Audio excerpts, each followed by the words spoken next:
Classwork isn't the only thing children learn at school. They adopt behaviors from their friends, so it goes without saying that their first few years at home are most ideal. So here to help us raise caring kids, Chief Executive Officer of Phoenix Counseling Center, Dr. Patrice Charles. Morning. Welcome. Tell me quickly again about your Phoenix Counseling Center.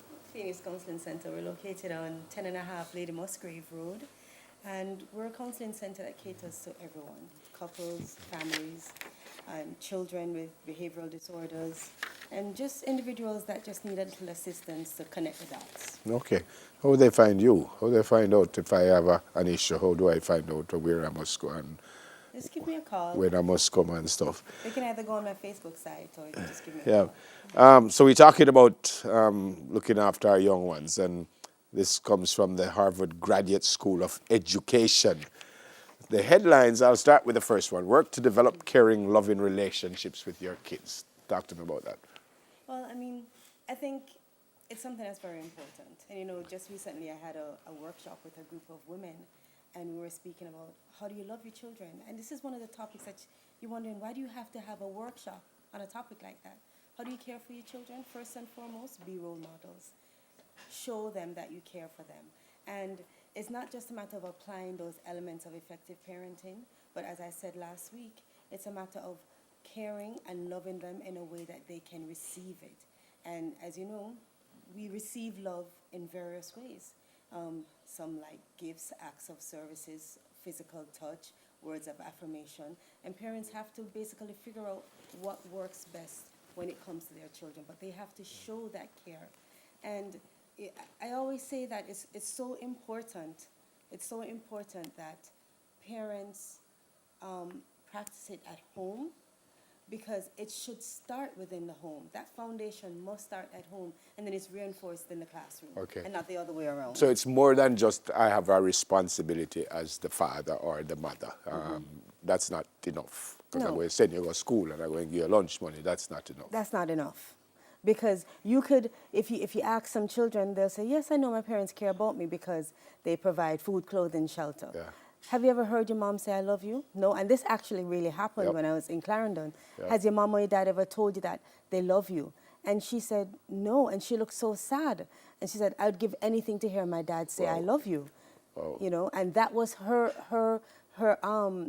how she received love was through words of affirmation. Okay. Be a strong moral role model and mentor. Very important. If you're telling your child that they should act honest and fair and just and they should respect others, but then at home you're disrespecting them constantly, or they're seeing you steal electricity or steal money from your business, Yep. and they know about it, Yep. then what do you think? They're confused. They're like, okay, so there are times when we should do this and times when we shouldn't do this. And so integrity becomes conditional Yeah. and not unconditional. Yep. So they've really become confused. You have to do the good things consistently, don't you? Exactly. Make caring for others a priority and set high ethical expectations. And if you're not doing that now, this is the season of giving. This is the perfect time to start. If you have children and they've outgrown their clothes, put them together, wash them, put them nicely together, and find a children's home. Take your children with you and have Okay. them interact with the other Okay. children so they can understand that there are less fortunate children, and the gift of giving. And it's not just a physical gift of giving, but spending time talking to them and interacting with them. Yeah, which It's the leads perfect time to right into the next one. Provide opportunities for kids to practice caring and gratitude. Absolutely, it's important. I remember one day I was driving down Constant Spring, and just by the gully there was a pile of newspapers. And I made it a point of duty. My boys were really small then, to pull over. And I said, "What do you see over there? Garbage, garbage." Everybody's looking out the window, garbage. And I said, "Look again," and it kind of moved. And there was a man under there, and they're like, "There's somebody under there." And I'm like, "Yes." And I started speaking about the less fortunate. And then we went down to Golden Age. And so again, it's important that they see and respect everyone. Right. Expand your child's circle of concern. What does that mean? Well, you don't want them to be confined to just thinking about themselves. you want them to be able to be fair and just to others. This is where you can kind of eliminate bullying altogether.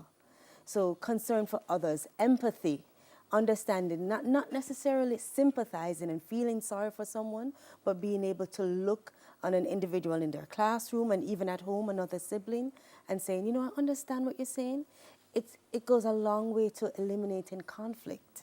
Yeah, that's important. Yeah. We have a couple more.